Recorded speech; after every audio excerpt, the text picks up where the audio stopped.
شاہ صاحب میرا پہلا سوال آپ سے یہ ہے کہ ہم رشتوں کی اذیت کا سامنا بہت زیادہ کرتے ہیں. یہ وہ اپنے رشتے ہوتے ہیں, کچھ خدا نے بنائے ہوتے ہیں, کچھ ہم نے بنائے ہوتے ہیں اور بڑے چاؤ سے بنائے ہوتے ہیں, بڑے خرچے کر کے ڈھول ڈھمکے کے ساتھ بنائے ہوتے ہیں. یہ جو رشتوں سے تکلیف آتی ہے اس کی وجہ کیا ہوتی ہے؟ فقیر کے پاس اس کا حل کیا ہے؟ اور اگر حل ہے تو اس حل سے ثمر کیا مل سکتا؟ بسم اللہ الرحمن الرحیم. یہ ایک اصل میں معاشرتی المیہ بنا ہوا ہے آج کل کہ ہمارے یہاں جو رشتے ہیں ان میں خیر کے ساتھ ساتھ کچھ اذیت کا پہلو بھی بعض کا نکل آتا ہے. اس مسئلے کا ون لائنر جواب تو یہ ہو سکتا ہے کہ یہ میں عرض کر دوں کہ ہمارے یہاں سے ٹالرنس ختم ہو گئی ہے. ہم دوسرے شخص کو اس طرح سے ایکسیپٹ نہیں کرتے ہیں کہ جہاں ہم یہ سوچیں کہ یہ بھی ایک انڈیویجول ہے, اس کی ایک پرسنالٹی ہے, ایک سوچ ہے اور اسی طرح اس کی عادات ہیں, تو ہم اس کو ان تمام چیزوں کے ساتھ قبول کر لیں.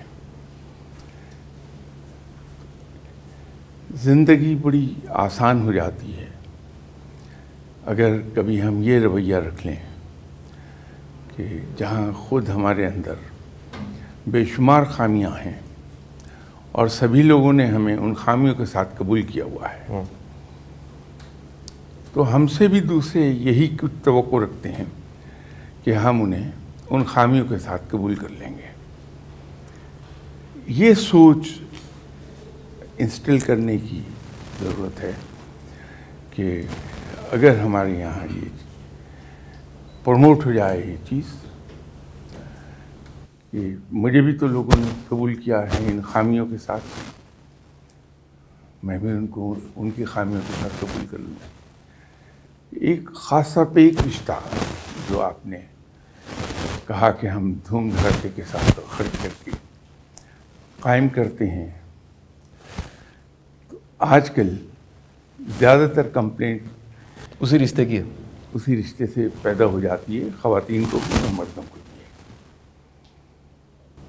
اب ایک عجیب چیز ہے کہ رشتہ ہم سبھی بڑے شوق کے ساتھ قائم کرتے ہیں. اس میں ہم سبھی بڑی اینکشسلی انتظار کرتے ہیں کہ وہ دن کب آئے گا کہ رشتہ قائم ہوگا.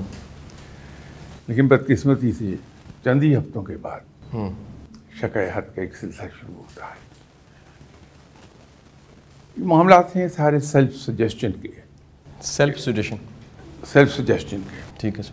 کہ میں اپنے آپ کو خود سجیسٹ کروں کہ اس کا حل یہ ہے تو مسئلہ حل ہو جاتا ہے. ٹھیک سر. اگر کبھی کسی صاحب سے ملاقات ہو جائے جس کو یا صاحبہ سے جن کو اپنے لائف پارٹنر سے کمپلینٹ ہے,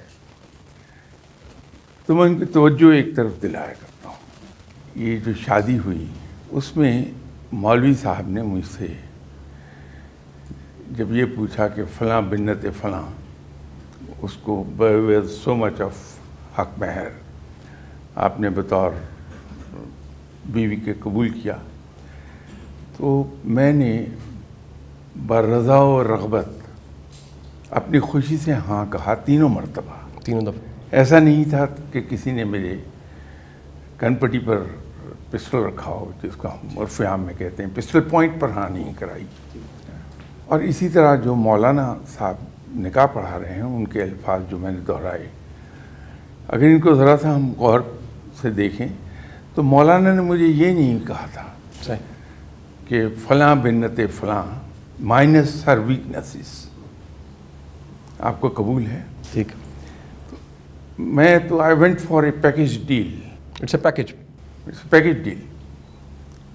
تمام خوبیاں اور تمام خامیاں ان خاتون کی میں نے قبول کی ہیں تو ایک چیز جو میں نے برضا اور رغبت جس کو ہم کہتے ہیں ایٹ مائی فری ول اگر قبول کی ہے تو میرے پاس جواز نہیں رہتا کہ میں یہ کہوں کہ اس میں یہ پرابلم، اس میں یہ پرابلم، اس میں یہ پرابلم.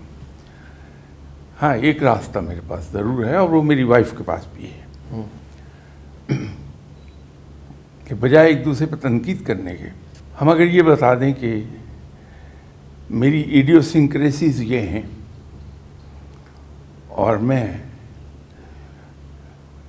آپ سے بھی وہ یہ توقع رکھتا ہوں کہ آپ ان ایریاز میں نہیں آئیں گی جو میرے لیے سینسٹیو ہیں. لیکن شاہ صاحب یہ بڑا مشکل نہیں ہے. جی بیویاں تو بالخصوص اسی پوشل پہ پاؤں رکھتی ہیں یا بعض اوقات لائف پارٹنر اسی جگہ پہ پاؤں رکھتے ہیں جہاں سے تکلیف آنی ہوتی ہے. اچھا میرا خیال تھا کہ یہ جملہ صرف دشمن کے بارے میں کہا جاتا ہے کہ your enemy will hurt you where it hurts most. وہ ہٹ ہی وہاں کرتا ہے ویئر اٹ ہرٹ موسٹ. لیکن بیوی کے بارے میں شاید رعایت کرنا ضروری ہے. ہمیں گھر واپس جانا ہے سب کو بالخصوص مجھے بھی تو اگر ہم وہ سینسٹیو ایریاز ایکسپلین کر دیں، میری وائف مجھے کر دے اور میں انہیں بتا دوں تو ہم ایک دوسرے کے اس سینسٹیو ایریا میں قدم نہ رکھیں ہم تو پرابلم آتی ضرور ہے لیکن چلتے رہتے ہیں معاملات اسموتھلی چل جاتے ہیں. سر تو اس کا حل میرے نزدیک تو یہ ہے. فقیری کیا ہے سر اس میں؟ یعنی یہ جو کہا جاتا ہے سقراط کی بیگم بڑی مشکل تھی، بڑے بڑے فقیر ایسے گزرے ہیں. سبھی کی رہی ہے. اچھا سبھی کی رہی سر. یہ ارسطو ان کی وائف بڑی سخت تھی، تو شیخ سعدی بہت سخت تھی وائف ان کی. کوئی فقیری کا پہلو ملتا ہے سر اس سے؟ ہمیں کوئی امید لگ جائے کہ جو یہ ہم ستم برداشت کر رہے ہیں اور تکلیف برداشت کر رہے ہیں اس کا کوئی اجر کوئی خیر؟ میں اسی لیے یہ نام لے رہا تھا کہ امید بن جائے کہ تقریباً سبھی اولیاء کرام اور فقیروں کی بیویاں بہت سخت ہوتی ہیں. تو بلکہ کریڈٹ دینا چاہیے ایسے تمام لوگوں کی وائفز کو کہ نہ بیویاں اتنی سخت ہوتی نہ وہ شخص سادی ہوتے، اللہ کے وہاں پناہ لیتا اور بڑے خوشی و خضوع کے ساتھ پکارتا اپنے رب کو. یہ ایک عجیب اتفاق ہے کہ جتنے بھی اولیاء کرام بڑے بڑے گزرے ہیں ان سب کی وائفز خاصی تندخو رہی ہیں. بلکہ غالباً ارسطو ہی کے بارے میں تھا کہ جب کوئی علمی بحث چھڑ جاتی تھی کہیں تو ارسطو کو وقت کا احساس نہیں رہتا تھا. تو بعض کا 2-3 دن وہ علمی بحث میں الجھے رہتے تھے تو گھر سے غیر حاضر ہوتے تھے. واپس جاتے تھے تو بیگم صاحبہ سختی کرتی تھیں. تو ایک دن 2-3 راتیں باہر رہنے کے بعد جو گھر پہنچے تو ان کا ایک شاگرد بھی ساتھ تھا. تو اس وقت ان کی وائف کچھ فرش وغیرہ دھو رہی ہوں گی تو انہوں نے آتے دیکھا تو وہ گرجی برسی. اور اس کے بعد جب یہ مسکراتے رہے تو ان کا غصہ اور شدید ہو گیا بیگم صاحبہ کا. انہوں نے پانی کی بالٹی ان کے اوپر پھینک دی. تو شاگرد نے کہا کہ حضور یہ کیا ہوا؟ جو بادل اتنے گرجے تھے ان کا برسنا بڑا ضروری تھا. تو یہ زندگی میں اللہ کی طرف لو لگانے میں ہیلپ کرتی ہے یہ چیز. شاہ صاحب مجھے ازراہ مذاق ایک چھوٹا سا واقعہ یاد آیا، میں چاہوں گا کوئی ایک کمنٹ کر دیجیے گا اس پہ.